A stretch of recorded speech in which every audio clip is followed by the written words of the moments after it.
একরথী যায়, ছায়া হয়ে থেকে যায় কত ভবিষ্যৎ রথীর। বিশ্বকাপে নিকো পাজের ম্যাচ টাইম মাত্র ৭১ মিনিট। আলজেরিয়ার বিপক্ষে ১০ মিনিট, জর্ডানের সাথে ৬১ মিনিট খেললেন। আর মাঠে নামার সুযোগ হয়নি আর্জেন্টিনার ২১ বছরের এই অ্যাটাকিং মিডফিল্ডারের। অথচ তার মুখেই কিনা কত বড় একটা স্বপ্নের কথা। নিজের ইনস্টাগ্রামে দেয়া এক পোস্টে নিজ দেশকে প্রতিনিধিত্ব করতে পারায় গর্বিত হওয়ার কথা জানান নিকো পাজ। দারুণ সব সতীর্থ পেয়ে কতটা উচ্ছ্বসিত তা বলতেও ভোলেননি। এরপরই সেই কথাটা লিখেছেন, আমি প্রতিজ্ঞা করছি আর্জেন্টিনায় বিশ্বকাপ ফিরিয়ে আনতে নিজের সবটুকু উজাড় করে দেব। ইতালির ক্লাব কোমোতে পাজের জার্সি নম্বর ১০, ২৫-২৬ মৌসুমে ১২ গোলের সাথে ছিল ৬ অ্যাসিস্ট। জিতেছেন সিরিয়ার midfielder of the season. Real মাদ্রিদে গড়ে ওঠা পাজ রিয়ালের জার্সিতে তেমন গেম টাইম পাননি। এরপরই তার ইতালি যাত্রা। অবশ্য মাদ্রিদ তাকে আবার কেনার অপশনটা রেখেছে।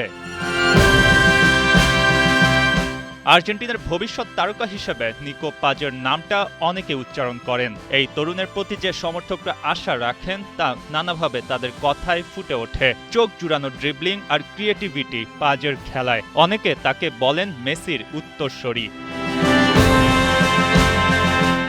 আর্জেন্টিনার সুপারস্টার জন্ম নেয়, মেসির শেষ সময়টা চলছে। হয়তো খেলে ফেললেন নিজের শেষ বিশ্বকাপ। স্পেনের সাথে ফাইনালে ট্রফি ডিফেন্ড করা হয়নি, তবে ভক্তরা নিরাশ না। তারা চোখ রাখছে ভবিষ্যতে, যেখানে আছে নিকো পাজদের মতো সেনানীরা।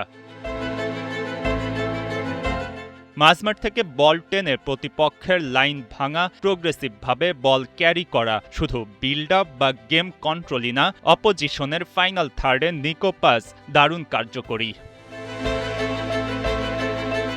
এবারের বিশ্বকাপটা খুব কাছ থেকে দেখলেন পাজ। এত বড় টুর্নামেন্ট সম্পর্কে জানাশোনাটা কম হলো না। এবার সেই জানাশোনার প্রতিফলন দেখানোর পালা। কে জানে ২০৩০ বিশ্বকাপ আসা পর্যন্ত কোন অবস্থায় থাকেন নিকো পাজ। তবে বয়সটা তখন হবে ২৫। একজন ফুটবলারের প্রাইম এজ বললে ভুল হবে না। আজ তিনি যে প্রতিজ্ঞা করলেন, সেই প্রতিজ্ঞা রক্ষা করতে পারলে নিকো পাজের হাত ধরেই আর্জেন্টিনা হয়তো একদিন হাঁটবে নতুন দিগন্তের পথে, লিখবে ইতিহাস, আবারও ঘরে ফিরবে সোনালী বিশ্বকাপ। মঈন হাসান, ৭১।